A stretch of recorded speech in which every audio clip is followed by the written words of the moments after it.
All right, welcome everybody. Today is Tuesday, May 18th. I'm Kate with the Creative Coast, and you are watching Lunchtime Topics. If you've never been to a lunchtime topic before, never watched one before, basically what it is it's a weekly meetup that when we bring in a business expert who shares their knowledge and resources and tools with the community of innovators and startups in the coastal Georgia region.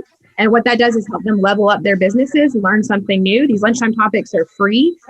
So it's really giving back to the community, these businesses that participate and speak. And today we're excited. We've got Alan Bernstein and Staley, who are going to be speaking on Human Resources 101 for small business. They are with HR Office Savers. Alan is the Chief Human Resources Officer. Is that correct, Alan? Did I say it correct? That's right. Yes. That's right. And also the owner of HR Office Savers. And Foy is the business development manager at HR Office Savers. And we're lucky to have them here today. We've had such a crazy past year transitioning to remote work. And if you can think about, how important processes and organization and the HR best practices are, as well as soft skills communication, you can imagine that this has been a challenge as we've switched over to a new style of work. And I think now more than ever, we need talks like these in the community to help us, as we've had to pivot and make changes, really think about if we've got the best HR practices in place. So I'm so excited to turn it over to Alan and Foy. Thank you both for being here today and sharing your knowledge with us. Thank you, Kate. Good morning, everyone. We are so pleased to be a part of this lunchtime topic with the Creative Coast. This is a wonderful platform for the business community, and we are excited to be here, so thank you.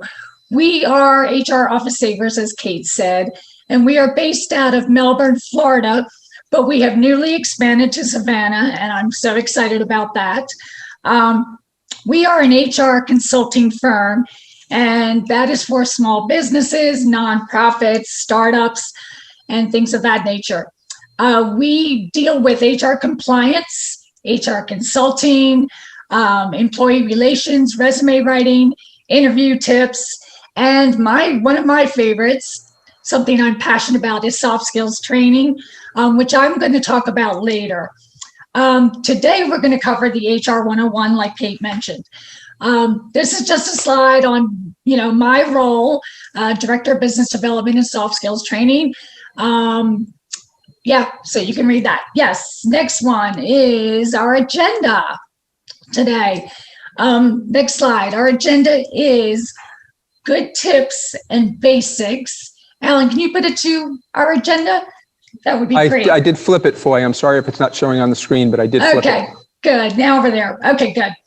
Our tips and basics on HR compliance, staffing and retention, employee relations, and soft skills.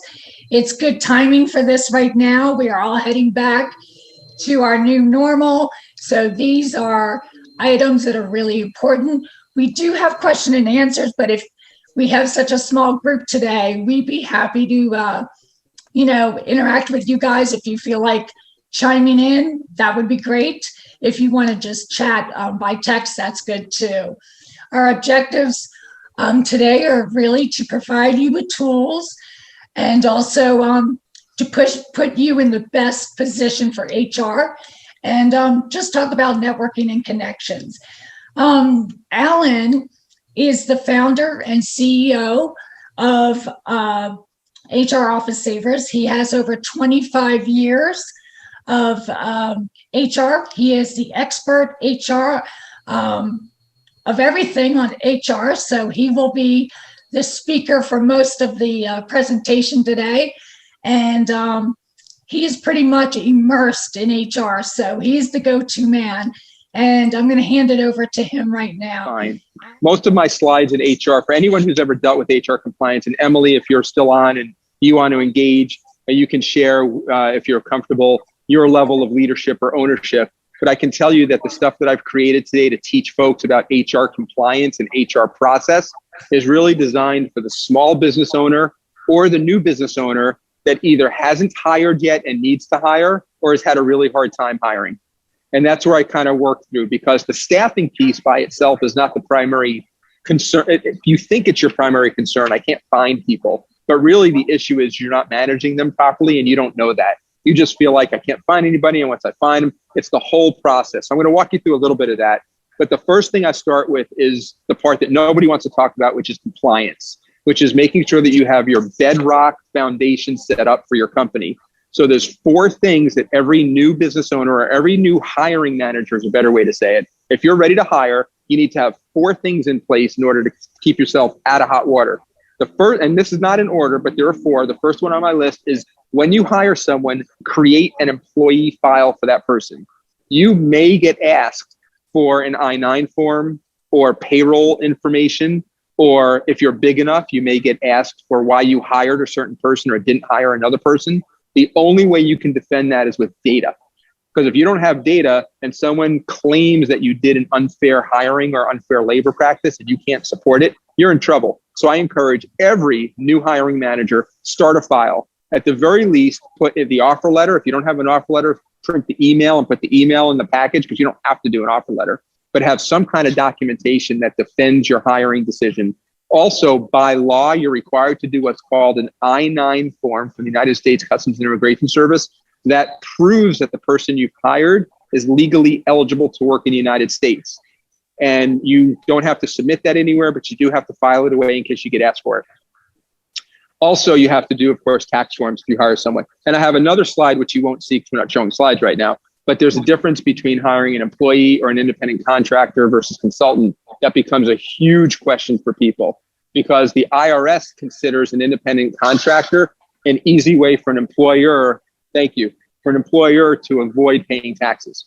And that's, of course, not normally the case, but that's what you got to defend on. So anyway, 4 things. I want you to have an employee file with stuff like offer letter, job description, I-9 form. Well, I-9 form should be in a separate file, but you got to have these documents. The other thing I want you to do, if you have at least 1 employee, you are required by law to post posters, federal and state posters that are open and available for any employee and job seeker to see when they come into your location. If you don't have a location, everyone's remote, you have to email those forms to the person so they have a copy of them. That's the law. Again, if you get audited, there are fines. You lose licenses if you're doing insurance or real estate or any business where licensing is incredibly important. That's in jeopardy. If you're somebody like me and Foy, we're consultants. I have a certification, which is not required to do my job, but we're not licensed. We can still get fined and we get bad publicity. Nobody needs to get put on the Department of Labor's naughty list. So have your posters up. And I pulled them for you. So here's a trick for you, Emily, if you're taking notes. You can go to the U.S. Department of Labor First Step Poster Advisor, U.S. Department of Labor First Step Poster Advisor. And you can plug in the size of your company, the type of your company, and a couple of other questions about where you're located and where you have people. And it'll tell you which posters are required to post in your location. I did one for my business, and I'll tell you what it came up with. For federal, you have to put the Fair Labor Standards Act, which is minimum wage. You have to put the USERRA, which is about hiring military, the FRCA, which is about checking backgrounds, and LRA, which is about labor unions and labor relations, and OSHA, which is about safety in the workplace. So federal requirements are 5 posters I have to put up. The state requirements for Georgia, minimum, 1 person, unemployment insurance for employees, employer vacation, equal pay for equal work act, workers' compensation bill of rights, and the workers' compensation official notice. All of these are posted. You can find those in the Department of Labor website. Also, if you don't already have one, do an employee handbook. That would be helpful. That will defend you against activity or decisions you make within the company in case there's a claim, and also tells your employees what they need to do. And lastly, keep abreast of laws and regulations. You've probably all heard that ignorance of the law is no excuse. That goes the same for Department of Labor law. If you don't know the laws in the state of Georgia or in your town or county that are unique to you, whether it's a minimum wage law or it's a poster law or it's a hiring and interviewing law, you could be in a world of hurt. The other thing I want to talk to you about at compliance is there's classifications when you hire. So this is another big question I get with all of my clients when I go in to meet people is, I want to hire an independent contractor. I don't have to pay taxes. I don't have to worry about how many hours they work. That is not necessarily legal. You ever hear the expression, just because you sit in your garage doesn't make you a car? Well, just because you hire someone and you call them an independent contractor doesn't make them an independent contractor. There are laws and rules around the people you hire and how you classify them and how you pay them. You have to pay, normally speaking, if someone does not control their own day, if they're not allowed to do this work for someone else, and they are your person, if they're you doing a job that you would normally hire someone to, they're an employee. And you have to pay them minimum wage at least, which in Georgia is $7.25, which is federal minimum wage. And you have to pay them overtime for hours worked over 40. There's a whole litany of things. I think the takeaways for you are post your posters, do your I-9 form, and if you are going to hire someone, make sure you know if you're hiring them as a non-exempt employee, which is hourly, or an independent contractor, or an exempt employee, which is paying at a straight salary. And that's stuff that, of course, we help all of our clients with. And you can find any of this online if you wanted to go look for it. And actually, at the end, I'm sure, Kate, we can figure out a way to share the slides at some point. I've got a slide in there that has helpful businesses like Small Business Association, SCORE, your local Chamber of Commerce. There's plenty of places you can go to find some of this information out. And I'm going to need your help, Kate and Foy. I can't see a clock or anything. All I see is the screen. So when we get to about 10:26, right, we're good. Good. I figured it was about 10:30. It's good forecasting. So I'm gonna keep going. And sure. I'm just talking, right? I'm making this a lecture. So if anybody wants to jump in with questions, have at it. And that includes Kate and Foy. Feel free. Okay, Alan, there's also another person on this, Julie Olson. Oh, good. And I've met Julie. She knows HR very well too. Oh, super.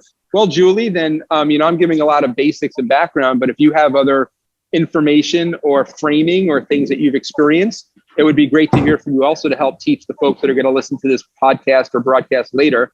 Anyone who's done HR knows that there are basic laws, but you can interpret those. I'll give you an example of an interpretation. I just did a training yesterday on, I did a HIPAA training and I combined it with ethics, but because it's all part of the same thing. But part of HIPAA or part of ethics, you have to destroy certain first you have to keep certain documents for a certain length of time by law.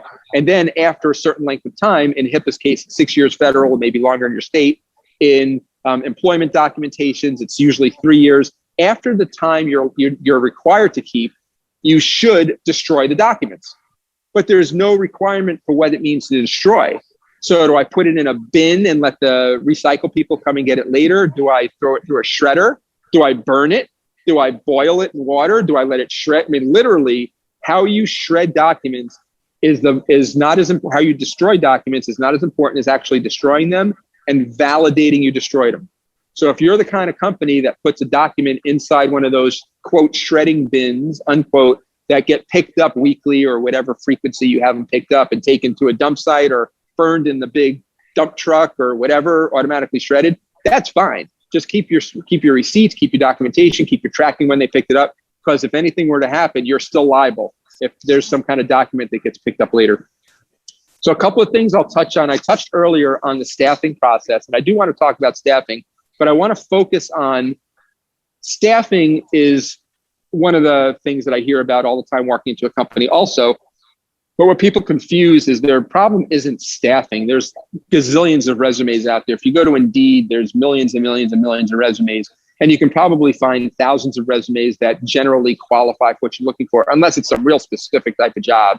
Like I did a PhD in mechanical engineering that lives in downtown Savannah. There's a very small pool of candidates versus I need an administrative assistant to work, in middle of Georgia. So there's resumes, but it's finding the right people. The key to job search, folks, is a job description. You should have a clear, specific job description that includes what you're looking for as far as years of experience, what you're looking for in terms of minimum qualifications for education, and the type of experience. Focus on those three. The rest of the stuff is just filler. So you don't necessarily need someone with, if it's not 10 years of experience, you could probably do this job with 5. You need at least 5. Just find your minimum requirements, be clear on the job description. You'll reduce the amount of paper you receive with folks that don't qualify, and you'll also be able to focus your attention on finding the right people. So I would encourage you to focus on that.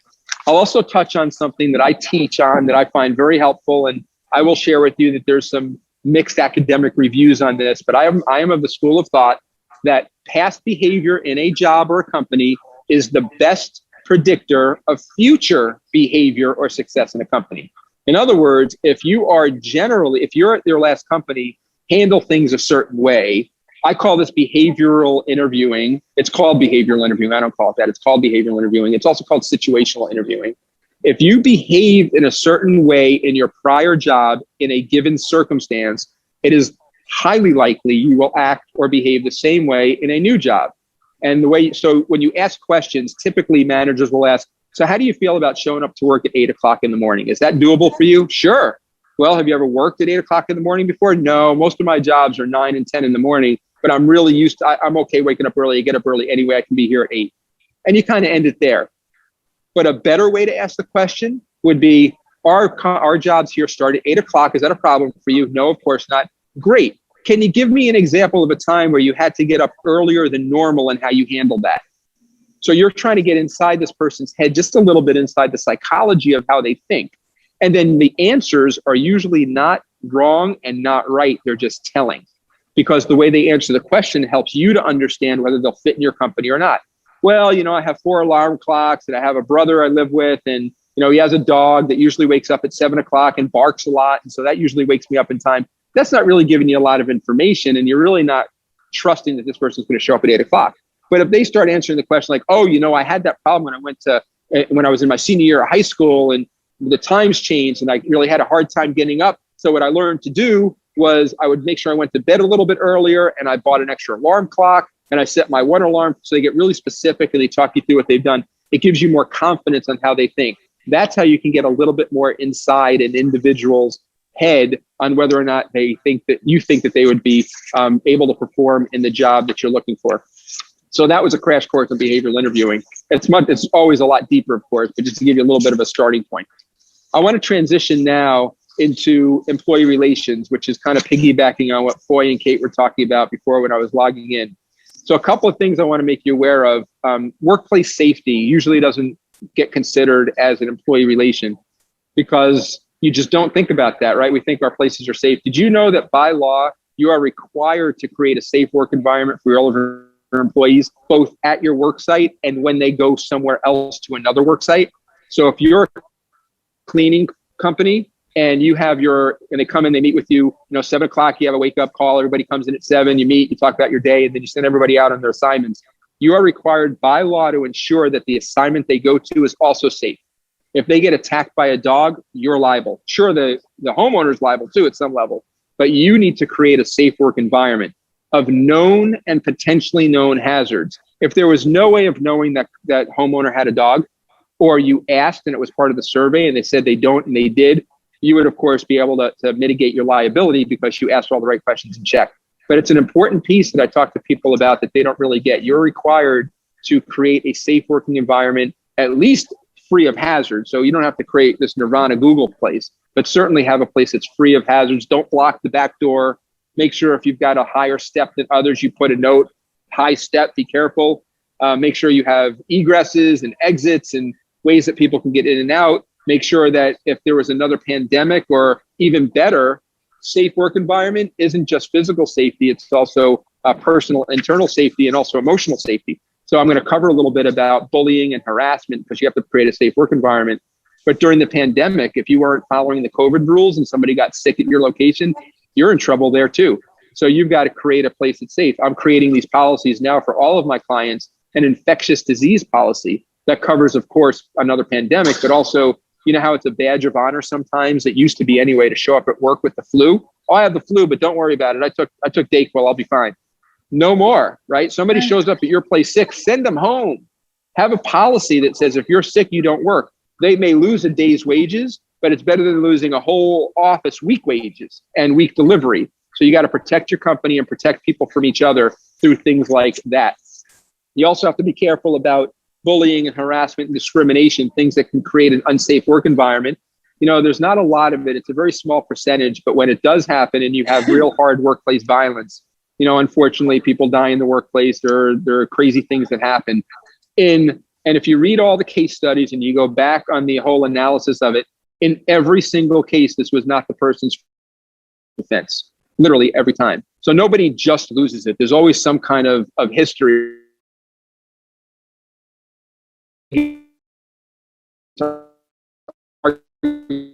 With other people, we get in front of that quickly. We have a lot of training on how to talk to other people, communication, all the soft skills that Foy's talking about, communication, active listening, observation, understanding your workplace dynamics, because you don't want that escalation. Just kind of picture somebody, it's Christmas time, and you hired somebody on your staff that doesn't honor Christmas. They don't celebrate Christmas. And so you're handing around Christmas cards. And this person not only doesn't celebrate Christmas, but their religion prevents them from acknowledging Christmas. Christmas is not a holiday to them. And so you're handing around Christmas cards, and somebody goes up and they say, "Hey, Sally, will you sign this card?" No, I don't celebrate Christmas. I don't believe it's I don't believe in Christmas. Okay. Somebody else comes up. "Hey, Sally, did you get a chance to sign the Christmas card?" No, I don't do that. So you've got now 2 people have asked Sally. It's just a question, right? It's not a big deal yet. Third person asked Sally, didn't know the first 2 people did. And I should tell you, I've lived through this. I've dealt with this more than once, where this type of situation occurs, where a company has not created a clear boundary on how they operate during times where it can be conflict, and conflict happens. And then you get a lawsuit. And even if you win the lawsuit, you got to pay to defend the lawsuit. And even if you don't get a lawsuit, you have to take time to defend against the claims that come your way, whether it's federal or civil or individual. Nobody needs that time. So I would encourage you, watch out for these types of things. And anytime you have more than 2 people together, there is a potential for conflict. Not necessarily bad conflict, but there's conflict. So you got to watch for that. So here's a quick quiz. It's pretty cool if you see the slide, but you don't see a slide, so I'll tell you. So true or false, conflict is always negative. Anybody can answer. That's right. Thank you, Kate. False. True or false, conflict is always violent. False. False. That's right. Now, some of these things are obvious when I say them out loud, but when you hear the word conflict, we immediately think it's negative or something harsh, right? But not. Conflict can be positive. You can have friction between 2 people that creates a positive outcome. Like, sporting events are the one you think about most, where there's a goal in the end. Conflict is inevitable. True or false? That's a true statement. Conflict is inevitable. There will be conflict. If 2 or more people get together, you will have conflict. Again, it doesn't have to be a bad conflict. You can have positive conflict. Foy and I, in our business, regularly disagree professionally on a next step or a process that we think might make sense, which creates a wonderful opportunity to talk through a positive solution. So just because I love that. I love the interaction, and I hope other managers and bosses do too. It's a great way to learn what you don't know and also what's real. So I don't want anybody on my team that's just going to do what I say. I tell them to do just because I say it. I want to know, if you don't think that's the right approach, why not? We may make it the right approach, but that's conflict. I said go, you said stop. That's a conflict. And then true or false, anyone can experience conflict. Naturally, that's true. Anyone can experience conflict. So I want all managers, small business, big business, to understand that conflict is inevitable, not necessarily negative. And if you handle it correctly through Foy's soft skills training and other conversations, you will absolutely have a positive outcome. A couple of other things I'll talk to, and then I'll wrap up for any questions. If you're a manager and you receive a complaint, I want you to respond to it immediately. What do they say? It's like fish. After 3 days, it goes bad. So you got to make sure if somebody gives you a complaint, you at least acknowledge it. Boy, I heard what you had to say about the crazy hours I'm making you work. I'm sorry. We've got a lot of work to do. Those are the hours. As long as I've acknowledged, she may not agree, and she may still not like me for working the hours, but at least she understands we had a conversation. I've acknowledged it. I've treated her like somebody who matters, and that's what's important. I would encourage every manager to do that, to respond immediately, collect any information, and if it's a complaint about one employee to another, investigate it. Ask the questions, find out who is right and who is wrong. If you don't know how to investigate it, hire your local HR person to come in and do it for you, or hire an attorney if you want to spend that. But come in and do an investigation so you can understand who is wrong and how to handle that. Because if there was a real issue, you better deal with it. Otherwise, it becomes a lawsuit. I also want to share, I get a lot of this question too about harassment. We didn't do it here, but I give this whole long training on harassment and bullying and what not to do and how to be careful. And then I get the question, well, does that mean I can't even talk to my employees? Of course not. Not everything is harassment and bullying. For example, coaching your employee is not harassment or bullying. You are allowed to coach your employee and do performance management. Reprimanding an employee who breaks the rules is not bullying or harassment. I've been accused of that when I tell someone you violated policy. Oh, now you're bullying me? No, I'm calling out the policy that you violated, which is right here, section 4.3, paragraph 2, which, by the way, is why you should have a handbook so you can reference that stuff. Legitimately complaining about a coworker is not gossip, bullying, or harassment. If it's, note the word legitimate. Now, there are false accusations that we have to watch out for, which the investigation would uncover, but legitimately complaining about someone who did something wrong. Hey, I saw Sally steal out of the cookie jar. I think you should go talk to her.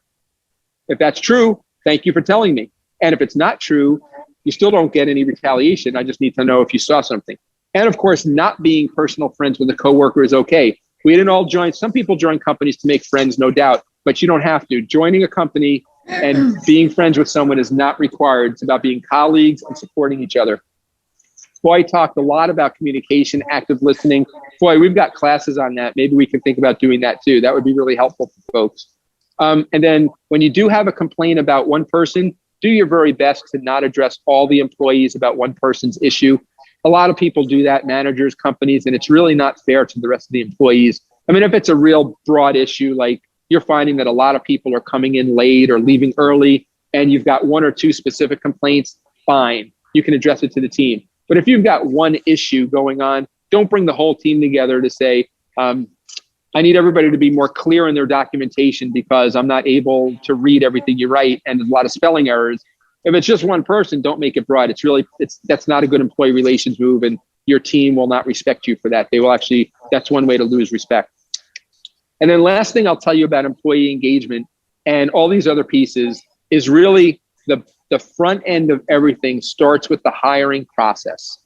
If you hire better, if you bring in people intentionally, whether they're relatives, friends, or people off the street through a regular interview process, if you spend the time, take the time to do a proper interview, get to know the folks, ask the right questions, you will have less employee relations issue, less turnover, less problems. You'll be able to spend your time. Foy and I have heard, how many times have we heard, Foy, I'd really love to do soft skills, but I'm still having trouble hiring or staffing or retaining. Fix that. I mean, it's not magic. It's really step by step. There are 5 basic steps to a staffing process. If you follow them, beginning at the clear job description, you'll still have turnover. We all do. I mean, the national average is somewhere in the 20% range, but there's still ways that you can manage that. So with that, Foy, I'm going to turn it back over to you if you want to wrap up or you want to talk more or open up for questions. Yeah, I think we should open up for questions. It's 10:43, 10:45. Okay. Does anybody have any questions? Emily, Julie, Kate, any questions for us? Ellen, you did a good job without the PowerPoint. Thank you. Really good. Thank you. So it looks like I don't see anybody. Julie, I think she might have come off mute. Julie, do you have a question? I don't. I just wanted to say that this was very informative for new businesses in particular that haven't built their HR systems and some of the information that isn't just common knowledge to somebody who's getting started and might just have 1 or 2 employees. So thank you, Alan. It was good. Thank you, Julie. I appreciate that. And I couldn't agree more. I started this business with that premise. My brother owns a small consulting firm in Southern California. He worked for Cisco Systems, the big networking integrating company, for 2 decades. And he started his own business as a technology incubator, right? So a big lofty, whatever. He built this awesome office and great marketing and collateral and I mean, just beautiful. And then he went to hire and he's like, what do I do now? And so he had heard something about I-9s. He said, Alan, what's an I-9? So we talked about this back when I was in corporate still.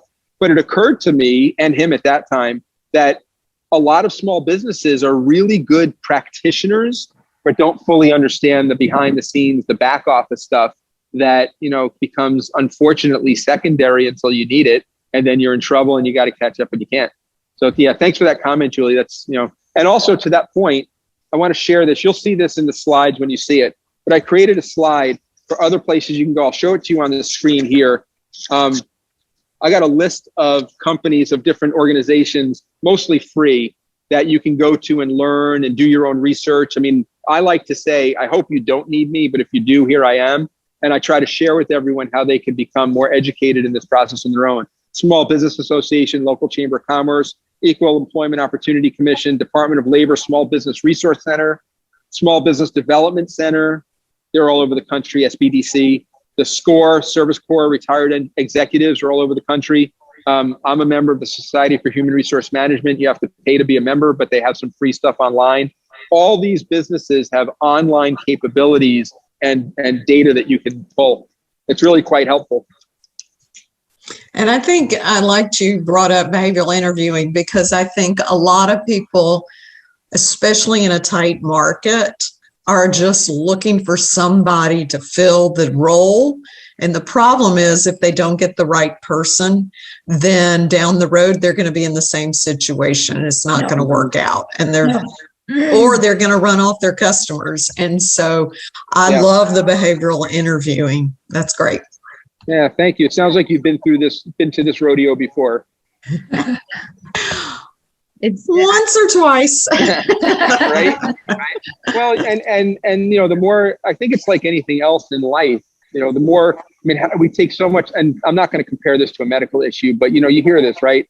We take time to do movie reviews or look up doctors and research cars before we buy them, right? Why wouldn't we spend the extra, literally 60 minutes is how long it takes, maybe 45 if you're good at it, to do enough of a behavioral interview that you can at least, you'll never avoid a bad hire altogether. You just can't, right? There's too many hidden factory stuff, but you can certainly reduce the bad hire. I got a whole other, Julie, you've seen this also, but I've learned and I train on, when people take jobs, they take it, and I mentioned this before, right? For these core value types of things, which is not about behaviors. It's about money and location and potential growth and the things you hear about in an interview.